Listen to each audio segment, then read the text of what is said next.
mieux s'immerger dans la réalité politique, sécuritaire, économique et sociale d'Israël, connectez-vous chaque matin sur Studio Kalita.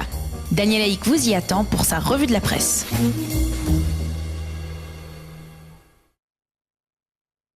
Voilà, effectivement, c'est l'heure de la revue de la presse et des médias israéliens. Et comme je vous le disais tout à l'heure en titre, ce matin encore, pour la seconde journée consécutive, les journaux israéliens s'intéressent massivement à l'opération qui porte le nom Chutz Me'akufza, c'est-à-dire en dehors de la boîte, ou alors plutôt en dehors des sentiers battus.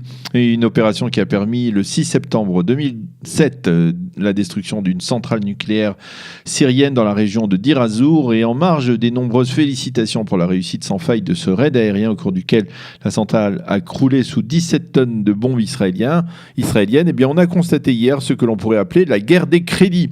Parmi les personnalités qui ont été au cœur de l'action et des décisions qui ont conduit à la réalisation de cette opération audacieuse, eh bien certaines revendiquent la paternité des faits, et on a ainsi remarqué une double polémique entre Ehud Olmert, alors Premier ministre, et Ehud Barak, alors ministre de la Défense. D'abord, l'entourage d'Olmert, qui n'est pas tendre envers Barak, l'accuse d'avoir voulu retarder l'opération uniquement dans l'espoir qu'Olmert serait rattrapé par ses affaires judiciaires et aurait dû démissionner, ce qui aurait reporté le prestige d'une telle opération uniquement sur Ehud Barak, donc une belle affaire d'ego. Et la seconde polémique, eh bien, c'est celle entre le chef des services de renseignement militaire de l'époque, le général Amos Yadlin, et Tamir Pardo, qui fut le numéro 2 du Mossad, puis par la suite chef du Mossad. Il était le numéro 2 du Mossad au moment des faits, sur le rôle déterminant ou non joué par les services secrets israéliens.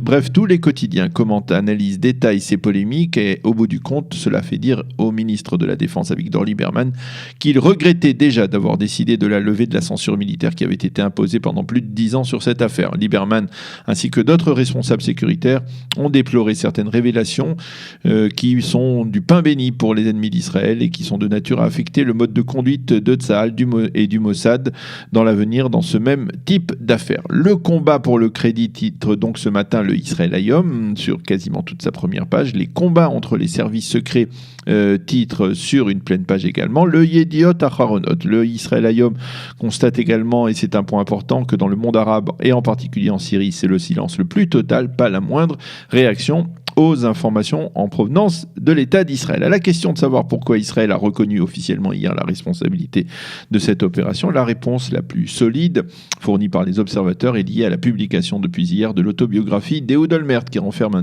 un chapitre détaillé sur ce sujet. Alors qu'écrivent ce matin les commentateurs dans les deux principaux journaux que nous venons de citer, eh bien commençons par le Israël Hayom. Pour Yoav Limor, le spécialiste militaire du journal, ces rivalités telles qu'elles sont apparues hier au grand jour sont superflues, car ces polémiques atténuent le message clair et net qu'Israël voulait diffuser en endossant la responsabilité de cette opération militaire, à savoir que l'État hébreu ne laissera pas ses ennemis se doter de l'arme nucléaire et mettre ainsi son existence en danger. Pour l'orientaliste, le professeur Eyal Zisser dans le Israël Hayom, le silence d'Assad est une reconnaissance et un aveu tacite. Cela confirme qu'il avait bel et bien planifié la création d'une centrale nucléaire. Quant au silence du monde arabe, il prouve que celui-ci est bel et bien heureux de découvrir que les Israéliens ont coupé l'herbe sous les pieds du dictateur syrien. Pour l'ancien conseiller à la sécurité nationale, le général Yaakov Amidror, il va sans dire que dans le cas iranien, toute opération visant à détruire des centrales nucléaires sera bien plus complexe, difficile et dangereuse.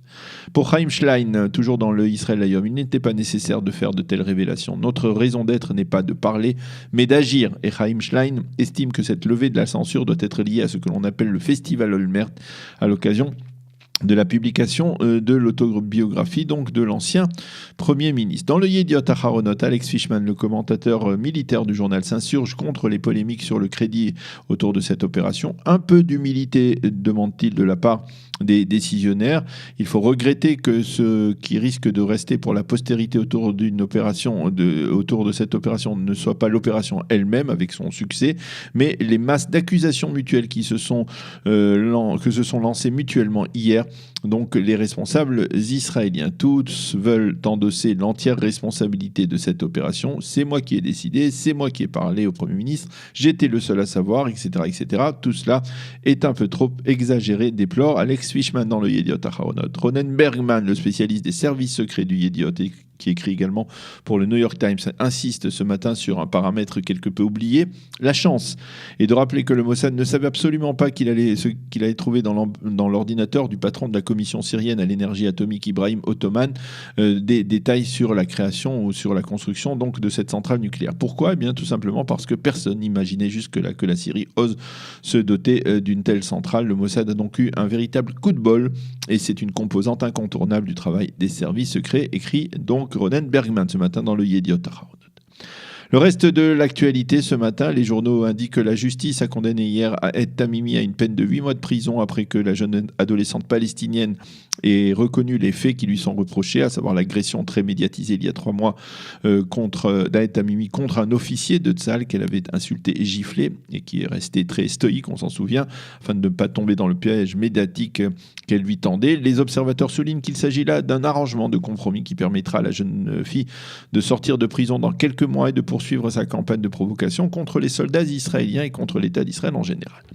En politique intérieure, c'est aujourd'hui qu'auront lieu les élections pour la présidence du parti Meretz. 2 candidats sont en lice, la députée Tamar Zandberg et l'ancien directeur de Shalom Arshav, Avi Bouskela. Selon les estimations, c'est Zandberg qui devrait être élu et succéder ainsi à Zahava Galon qui a démissionné récemment. Et puis tous les quotidiens montrent ce matin des photos des obsèques poignantes du sergent-chef Shachar Strug, 20 ans, qui a été tué accidentellement avant-hier d'une balle perdue par son camarade de l'unité d'élite Duvdevan. Des centaines de personnes l'ont accompagné vers sa dernière demeure au cimetière de Kiryat Shaoul à Tel Aviv. Et il faut souligner que le soldat qui est responsable de cet accident a été placé en garde à vue et interrogé par la police militaire israélienne. C'est ce soir que nous passerons en Israël à l'heure d'été. À 2h, il faudra donc avancer nos montres. Il sera l'heure 3h, donc nous perdrons, comme je vous le disais tout à l'heure, cette nuit, une précieuse heure de sommeil.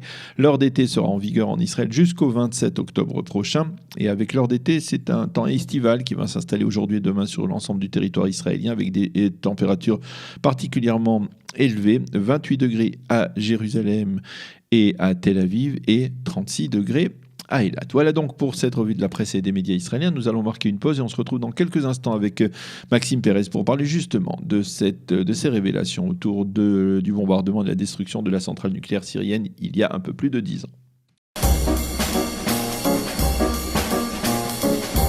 Pour mieux s'immerger dans la réalité politique, sécuritaire, économique et sociale d'Israël, connectez-vous chaque matin sur Studio Kalita.